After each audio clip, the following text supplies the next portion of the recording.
Hello everyone, welcome to seated solutionist. तो देखिए दोस्तों, हम स्टार्ट कर रहे हैं। आज का जो हमारा सेशन है वो है कोबा यूनिवर्सिटी का जो बीएड एंट्रेंस एग्ज़ाम हुआ था 2020 में, उसका आज थर्ड पार्ट है। इससे पहले मैं हिंदी लैंग्वेज का और इंग्लिश लैंग्वेज का पार्ट कवर कर चुका हूँ। तो आज जो हमारा पार्ट है वो है जनरल नॉलेज एंड रीजनिंग का। ठीक है, तो इसके भी हमारे 50 क्वेश्चन होते हैं। तो देखिए स्टार्ट करते हैं। पहला क्वेश्चन देखिए क्या है, भारत में पंचायती राज प्रणाली सर्वप्रथम किस राज्य में द्वारा प्रारंभ की गई थी? तो ये सबसे पहले कहाँ हुआ था? राजस्थान में स्टार्ट हुआ था। अब देखिए नेक्स्ट क्वेश्चन क्या है, लोथल स्थित है। लोथल कहाँ स्थित है? भारत में स्थित है, जो कि गुजरात में है। नेक्स्ट क्वेश्चन देखिए क्या है, उत्तराखंड का लोक सेवा आयोग। ठीक है, लोक सेवा आयोग मीन्स पब्लिक सर्विस कमीशन। ठीक है, जो हमारा उत्तराखंड स्टेट का है ना राज्य लोक सेवा आयोग, वो कहाँ स्थित है? तो ये कहाँ स्थित है? हरिद्वार में स्थित है। ठीक है, जैसे बोला जाता है यूकेपीएससी। ठीक है, यूकेपीएससी का हेड ऑफिस कहाँ है? ये हरिद्वार में स्थित है। और देहरादून में क्या है? देहरादून में UKSSC। ठीक है, अगर ये पूछा जाए कि UKSSC, ठीक है, ये कहाँ स्थित है? तो ये कहाँ स्थित है? देहरादून में। ठीक है, Uttarakhand subordinate service selection board. ठीक है, उत्तराखंड अधीनस्थ सेवा चयन आयोग, ये कहाँ स्थित है? देहरादून में। और जो उत्तराखंड लोक सेवा आयोग है, ठीक है, उत्तराखंड पब्लिक सर्विस कमीशन, वो कहाँ है? देहरादून में। और नैनीताल में भी एक संस्थान स्थित है हमारा। ठीक है, जैसे मसूरी में क्या है, लाल बहादुर शास्त्री अकेडमी है प्रशासनिक सेवा की, वैसे ही जो हमारे राज्य की जो प्रशासनिक सेवा होती है ना, जैसे कि यहाँ PCS, जो PCS ऑफिसर की ट्रेनिंग देता है, वो कहाँ है? हमारे नैनीताल में स्थित है। ठीक है, राज्य प्रशासनिक अकादमी, वो कहाँ है? नैनीताल में। अब देखिए नेक्स्ट क्वेश्चन क्या है, सायंकाल का तारा कैसे कहा जाता है? ये किसका कहा जाता है? शुक्र ग्रह को कहा जाता है। देखिए बचपन में हम पढ़ते हैं ये सारी चीज़ें। तो देखिए GK ही है। ठीक है, ये इतना ज़्यादा टफ नहीं पूछा जाता बीएड एंट्रेंस एग्जाम में, बस आपको थोड़ा जनरल नॉलेज होनी चाहिए, और जितनी भी आपकी प्रीवियस नॉलेज है वही ज़्यादा काम आती है, बाकी आपको तैयारी तो करनी ही पड़ेगी। नेक्स्ट क्वेश्चन देखिए क्या है, उत्तराखंड प्रदेश की सबसे ऊँची चोटी। ठीक है, तो ये बहुत फेमस क्वेश्चन है। ये क्या है? हमारी नंदा देवी है। फिर देखिए मोहिनी अट्टम। मोहिनी अट्टम नृत्य विकसित हुआ है, तो ये कहाँ है? केरल में है। ठीक है, तो इस तरह से आप तमिलनाडु, कर्नाटक, आंध्र प्रदेश, ठीक है, इनके जो लोक नृत्य हैं वो भी आप याद कर लीजिए। नेक्स्ट क्वेश्चन देखिए क्या है, आगे बढ़ते हैं।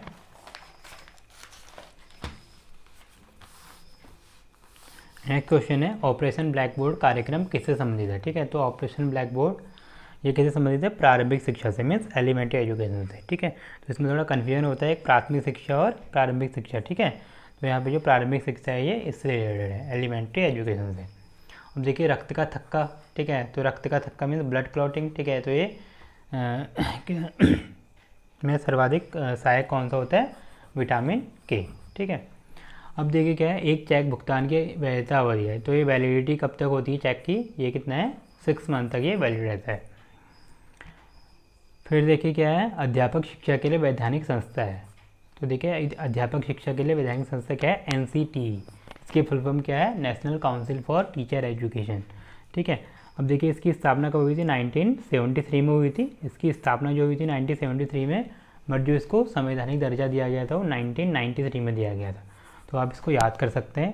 देखिए इस तरह से NCERT है, NCERT की स्थापना 1961 में हुई थी। ठीक है, ऐसी SCERT है, ऐसी न्यूपा है, और NCTE है, ऐसी UGC का भी आप याद कर लीजिए, UGC यूनिवर्सिटी ग्रांट्स कमीशन, विश्वविद्यालय अनुदान आयोग। तो इसकी स्थापना कब हुई थी? 1953 में तो इसकी स्थापना हुई थी, बट जो इसको संवैधानिक दर्जा मिला था वो 1956 में मिला था। तो जो माना जाता है वो 1956 ही माना जाता है। तो इसको भी आप याद कर लीजिए, और इनकी फुल फॉर्म भी आप याद कर सकते हैं, क्योंकि टीचर एजुकेशन से रिलेटेड है इसलिए। अब देखिए अगला क्वेश्चन क्या है, वंदे मातरम ट्रेन चलती है। तो वंदे मातरम ट्रेन कहाँ चलती है? दिल्ली से लेके वाराणसी के बीच में चलती है। फिर देखिए अब हमें एक रीजनिंग का क्वेश्चन दिया हुआ है। ठीक है, रिलेशन से। अब क्या है, अ ब का पिता है लेकिन ब अ का पुत्र नहीं है। ठीक है, हमने क्या दिया है? अ है। ठीक है, देखिए इंग्लिश में भी देख सकते हैं, A is the father of B but B is not son of A. जो ए है वो फादर है। ए किसका फादर है? ये बी का फादर है। ठीक है, ए क्या है? फादर है बी का। बट हमें देखिए क्या दिया है? B is not son of A, but जो बी है वो सन नहीं है। ठीक है, तो ए तो फादर है बी का, बट बी है सन नहीं है, तो इसका मतलब सन नहीं है तो क्या होगा? डॉटर ही होगा, डॉटर होगी। जो बी क्या होगी? डॉटर होगी। तो हमसे क्या दिया है? तो दोनों में क्या संबंध है, ठीक है, तो उनमें पिता और पुत्री का संबंध है, तो उसकी क्या होगी, वो पुत्री होगी, मीन्स डॉटर होगी। तो ईजी सा क्वेश्चन है। देखिए नेक्स्ट क्वेश्चन क्या है। नेक्स्ट क्वेश्चन हमसे पूछा है निम्नलिखित में से भिन्न को पहचानिए, मतलब जो हमारा ऑड है उनमें से क्या है वो हमें अलग देखिए। अब इसमें देखिए ए बी सी डी, तो ये तो अल्फ़ाबेट में लिखे ही हैं, ठीक है। फिर देखिए A P Q R L, ये सारे अलग अलग डिफरेंट अल्फ़ाबेट हैं। फिर U L M N E, ये भी सब डिफरेंट है।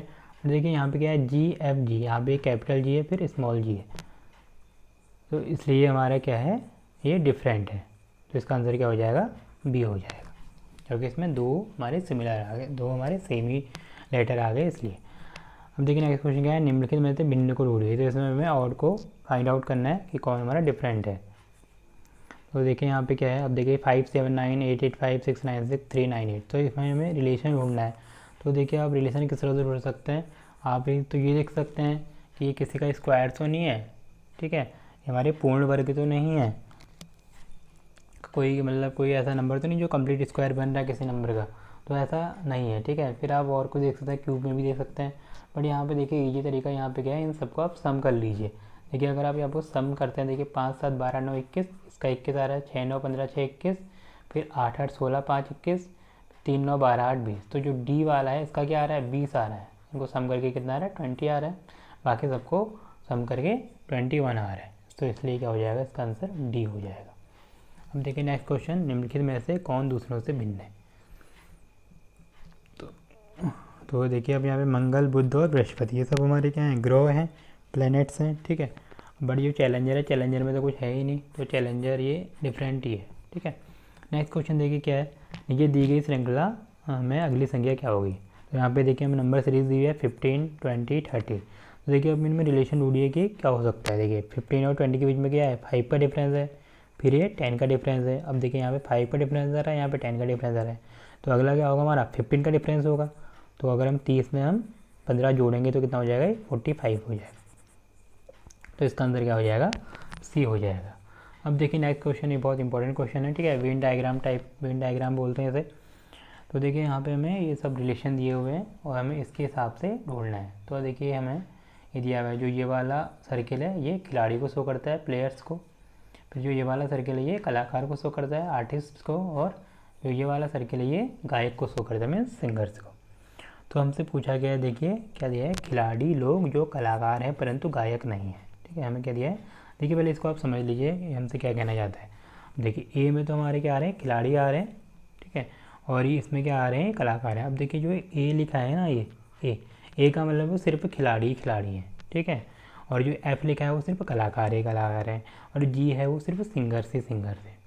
बट जो ये बीच में आ रहे हैं ना, जो दोनों में कॉमन आ रहे हैं, वो खिलाड़ी भी हो सकते हैं और कलाकार भी हो सकते हैं। देखिए अब जैसे इसमें क्या है, जो बी है, बी देखिए किस में आ रहा है, इन दोनों में ही आ रहा है, तो बी क्या है, खिलाड़ी भी है और कलाकार भी है। अब देखिए यहाँ पे जो डी है ना, डी भी इन दोनों में कॉमन है, तो डी क्या होगा, वो खिलाड़ी भी होगा और गायक भी होगा। फिर देखिए ई, देखिए इन दोनों में ही है, तो ई क्या होगा, वो कलाकार भी होगा और गायक भी होगा, मतलब दोनों टैलेंट है उसमें। और देखिए सी तीनों में आ रहा है ना, सी इसमें इस वाले सर्किल में भी आ रहा है, इस वाले सर्किल में भी आ रहा है, इस वाले सर्किल में भी आ रहा है, ठीक है, तीनों में कॉमन है। इसका मतलब खिलाड़ी भी है, कलाकार भी है और गायक भी है, ठीक है, तीन तीन टैलेंट है उसमें। तो आप देखिए अब हमसे क्या दिया है, खिलाड़ी जो कलाकार हैं परंतु गायक नहीं है, ठीक है, क्या दिया है, खिलाड़ी जो कलाकार हैं परंतु गायक नहीं है। देखिए खिलाड़ी जो कलाकार हैं परंतु गायक नहीं है, तो देखिए वो कौन सा होगा, खिलाड़ी जो कलाकार है परंतु गायक नहीं है। तो देखिए अब कलाकार में हमारे देखिए कौन कौन से आ रहे हैं, ये कलाकार का हमारा क्या है, ये वाला सर्किल है ना, तो कलाकार में बी एफ सी और ई तीनों ही चारों ही हैं।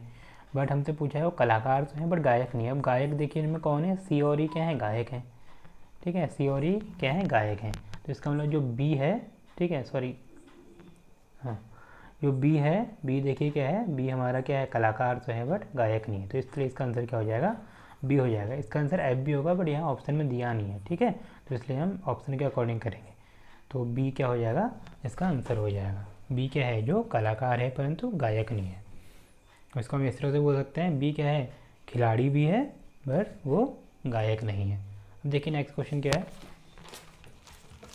नेक्स्ट क्वेश्चन हमसे पूछा है, कलाकार जो ना ही खिलाड़ी और ना ही गायक हैं, मतलब ऐसे हैं जो, मतलब जो ना ही खिलाड़ी और ना ही गायक है, ठीक है। देखिए हमें क्या दिया है, कलाकार जो ना ही खिलाड़ी है और ना ही गायक है। अब देखिए बी क्या है, बी खिलाड़ी भी है, ठीक है, और कलाकार भी है। ई क्या है, ई कलाकार भी है और गायक भी है। सी तो तीनों ही है। इसका मतलब हमसे पूछा है कि वो सिर्फ कलाकार है, सिर्फ और सिर्फ कलाकार, तो इसका आंसर क्या हो जाएगा, एफ हो जाएगा। इसका आंसर क्या हो जाएगा, एफ हो जाएगा। तो देखिए खिलाड़ी लोग जो गायक तो हैं परंतु कलाकार नहीं है, खिलाड़ी लोग जो गायक तो हैं परंतु कलाकार नहीं है। तो देखिए इसमें क्या है, खिलाड़ी लोग जो गायक तो हैं परंतु कलाकार नहीं है, खिलाड़ी जो गायक तो हैं परंतु कलाकार नहीं है, ठीक है। तो गायक है जो डी है, डी क्या है, खिलाड़ी भी है और गायक भी है परंतु कलाकार नहीं है। तो इसका आंसर क्या हो जाएगा, डी हो जाएगा, ठीक है। नेक्स्ट क्वेश्चन देखिए क्या है, खिलाड़ी लोग जो कलाकार भी हैं और गायक भी हैं, मतलब खिलाड़ी जो कलाकार भी हैं और गायक भी हैं। तो देखिए इनमें ऐसा एक ही खिलाड़ी है, ठीक है, वो खिलाड़ी भी है और गायक भी है और कलाकार भी है। तो इसका आंसर क्या हो जाएगा, सी हो जाएगा, ठीक है। तो बहुत ईजी सा क्वेश्चन है, तो आई होप आपको ये समझ में आ गया होगा। अब देखिए नेक्स्ट क्वेश्चन क्या है, दादा साहब फाल्के ने राजा हरिश्चंद्र फिल्म कब निर्देशित की थी। तो देखिए 1913 में की थी, ठीक है, राजा हरिश्चंद्र फिल्म। अब देखिए क्या है, भारत में मुख्य चुनाव आयुक्त की नियुक्ति कौन करता है। तो ये कौन करता है, राष्ट्रपति, जो कि क्या है, एक संवैधानिक पद है। नेक्स्ट क्वेश्चन देखिए क्या है, भारत के किस राज्य में सबसे प्राचीन नालंदा विश्वविद्यालय स्थापित है, जो कहाँ है, बिहार में है। अब देखिए नेक्स्ट क्वेश्चन क्या है, इंदिरा गांधी मुक्त विश्वविद्यालय कहाँ कब स्थापित हुआ। तो ये कब स्थापित हुआ, 1985 में, इग्नू, ठीक है, Indira Gandhi national open university, ठीक है। तो आप इसको याद कर सकते हैं क्योंकि ये एजुकेशन से रिलेटेड है। अब देखिए क्या है, उस देश का नाम बताइए जिसे उगते सूर्य का देश कहा जाता है। तो इसका आंसर क्या है, जापान। देखिए विश्व का सबसे छोटा देश वेटिकन सिटी और सबसे कम जनसंख्या भी यही है, वेटिकन सिटी में। फिर देखिए क्या है, उत्तराखंड राज्य के किस शहर में लाल बहादुर अकादमी स्थित है। तो ये कहाँ है, मसूरी में है, ठीक है। तो ये लाल बहादुर शास्त्री अकेडमी क्या है, ये जो कि एडमिनिस्ट्रेशन सर्विस, ठीक है, IAS की ट्रेनिंग के लिए है इंस्टीट्यूट, लाल बहादुर शास्त्री मसूरी में। और जो हमारे उत्तराखंड राज्य का जो प्रशासनिक अकादमी है, ठीक है, यहाँ PCS ऑफिसर्स की ट्रेनिंग होती है, वो कहाँ है, नैनीताल में है। तो आप इसको ध्यान रखिए। देखिए पूर्व राष्ट्रपति APJ अब्दुल कलाम द्वारा लिखित ऑडियो पुस्तक विंग्स ऑफ फायर के पीछे किसकी आवाज़ है। तो ये किसकी आवाज़ है, इसमें गिरीश कर्नाड की आवाज़ है। तो देखिए क्या, उत्तराखंड राज्य के किस शहर में एम्स है। तो एम्स कहाँ स्थित है, ये ऋषिकेश में स्थित है। नेक्स्ट क्वेश्चन देखिए, नेक्स्ट क्वेश्चन क्या है,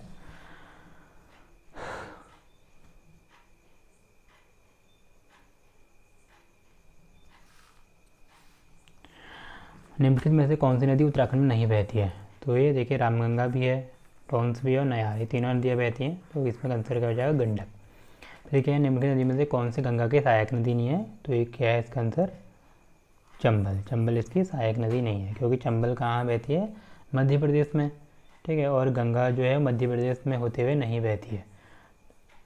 आप ऐसे भी याद कर सकते हैं, ठीक है। तो डायरेक्टली याद कीजिए कि चंबल इसकी सहायक नदी नहीं है, बाकी ये सब इसकी सहायक नदी हैं। निम्नलिखित में से कौन सा मंदिर पंच केदारों में सम्मिलित नहीं है। तो देखिए यहाँ पे तुंगनाथ, केदारनाथ, रुद्रनाथ, ये सब पंच केदार में स्थित हैं, और जो बागनाथ का है बागेश्वर में स्थित है, तो ये पंच केदारों में नहीं आता है। फिर देखिए अगला क्वेश्चन क्या है, निम्नलिखित में से कौन मैग्सेसे पुरस्कार से सम्मानित है। तो ये कौन है, चंडी प्रसाद भट्ट। अब देखिए चंडी प्रसाद भट्ट और ये सुंदरलाल बोगड़ा, ये दोनों ही हमारे किससे रिलेटेड है, चिपको आंदोलन से रिलेटेड है, ठीक है। चिपको आंदोलन तो कहाँ से स्टार्ट हुआ था, चमोली के रैणी गाँव से स्टार्ट हुआ था, और उसको मतलब ज़्यादा पहचान किसने दिलाई थी, वो सुंदरलाल बोगड़ा और चंडी प्रसाद भट्ट ने दिलाई थी। और हाल ही में ये सुंदरलाल बोगड़ा का निधन हुआ है, तो आप इसको भी याद कर लीजिएगा, इनसे रिलेटेड क्वेश्चन भी पूछे जा सकते हैं। फिर अनिल जोशी भी क्या हैं, पर्यावरणविद हैं हमारे उत्तराखंड के, और पद्मश्री मिला है इन्हें। फिर देखिए क्या है, वर्तमान में भारतीय क्रिकेट कंट्रोल बोर्ड BCCI के अध्यक्ष कौन है। तो ये कौन है, सौरव गांगुली, जो कि हमारे कैप्टन थे इंडिया टीम के। फिर देखिए नेक्स्ट क्वेश्चन क्या है, भारत के पहले चीफ ऑफ डिफेंस स्टाफ हैं CDS, ठीक है। तो ये कौन है, जनरल VP रावत। तो आप इसको याद कर लीजिए। अब देखिए यहाँ पे ये भी पूछा जा सकता है ना, इंडियन नेवी के चीफ कौन है, इंडियन एयरफोर्स के एयर चीफ मार्शल कौन है, और इंडियन आर्मी के जनरल कौन है। तो देखिए अभी ये बहुत चेंज हो चुके हैं। तो जो अभी आर्मी के जनरल हैं वो कौन है, MM नरवणे, मीन्स मनोज मुकुंद नरवणे।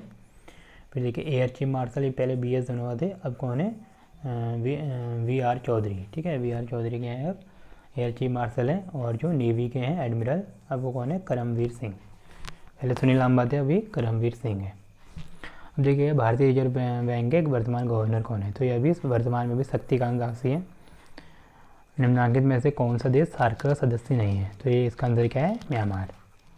तो अपने को याद कर लीजिए सार्क कंट्रीज कौन कौन सी हैं, इनको आप याद कर सकते हैं। अब देखिए विश्व स्वास्थ्य संगठन के वर्तमान महानिदेशक कौन है, ठीक है, WHO के वर्तमान महानिदेशक कौन है, ये टेड्रोस घेब्रेयेसस, आप चेक कर लीजिएगा अभी कौन है वर्तमान में। फिर देखिए क्या है, संयुक्त राष्ट्र संघ UNO के वर्तमान महासचिव एंटोनियो गुटेरेस। तो इन दोनों नामों को आप चेक कर लीजिएगा कि अभी वर्तमान में है या नहीं है। फिर देखिए नेक्स्ट क्वेश्चन,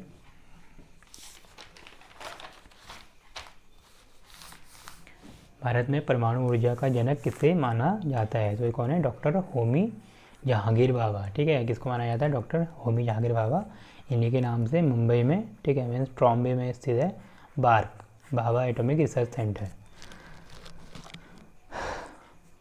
फिर देखिए वर्तमान में केंद्रीय स्वास्थ्य मंत्री कौन है, तो अभी ये चेंज हो चुके हैं, पहले तो डॉक्टर हर्षवर्धन थे, अभी कौन है, मनसुख मांडविया। तो आप इसको याद रखिए, मनसुख मांडविया। असम की राजधानी कहाँ है, तो ये दिसपुर है। अनंत पद्मनाभ मंदिर ये कहाँ है, तिरुवनंतपुरम में स्थित है। देखिए निम्नलिखित में से कौन सा केंद्र शासित प्रदेश नहीं है, तो देखिए गोवा एक राज्य है, बाकी ये सब क्या है, केंद्र शासित प्रदेश है। फिर देखिए भारत के किस राज्य को पूरब का स्कॉटलैंड कहा जाता है, तो इसे कहा जाता है मेघालय को कहा जाता है। देखिए नेक्स्ट क्वेश्चन, संघ लोक सेवा आयोग के वर्तमान अध्यक्ष कौन है, तो ये मैंने चेक किया था, इनके अध्यक्ष क्या हैं, प्रदीप कुमार जोशी हैं अभी भी वर्तमान में, जो कि एक संवैधानिक पद होता है। फिर देखिए एवरेस्ट चोटी को विजय करने वाली प्रथम महिला कौन थी, प्रथम भारतीय महिला कौन थी, तो ये कौन थी, बछेंद्री पाल, जिन्होंने कि 1984 में एवरेस्ट पर फतह किया था, और ये उत्तराखंड से ही है। फिर देखिए क्या है, उत्तराखंड विधानसभा में निर्वाचित सदस्य की संख्या, तो ये कितनी है, 70 है। निम्नलिखित अभिकाओं में से किसे दादा साहब फाल्के सम्मान प्राप्त नहीं हुआ है, तो ये सम्मी कपूर को ये वाला अवार्ड प्राप्त नहीं हुआ है। देखिए क्या है, निम्नलिखित में से कौन सा आयोग शिक्षा से संबंधित नहीं है, तो देखिए तीनों आयोग, सैडलर आयोग, रेले आयोग और कोठारी आयोग, तीनों शिक्षा से रिलेटेड है, और एक साइमन आयोग है जो शिक्षा से रिलेटेड नहीं है। तो देखिए हमारे जीके और रीजनिंग वाला पार्ट कवर हो चुका है। आई होप आपको क्वेश्चन समझ में आए होंगे, और अगर आपको कोई क्वेश्चन में प्रॉब्लम होती है तो आप कमेंट कर सकते हैं। अगर देखिए अगर आपको इसका PDF चाहिए इस पेपर का, तो आप मेरा टेलीग्राम चैनल ज्वाइन कर सकते हैं, जो कि सीटेट सॉल्यूशनिस्ट के नाम से ही है, सीटेट सॉल्यूशनिस्ट। आपको सिंपली सर्च करना है टेलीग्राम में सीटेट सॉल्यूशनिस्ट, तो आपको मेरा चैनल मिल जाएगा और आप उसे ज्वाइन कर लीजिए, तो आपको उसका यहाँ आपको इसकी PDF मिल जाएगी वहाँ पे। Okay, thank you very much, thanks for watching, and please like share and subscribe, thank you.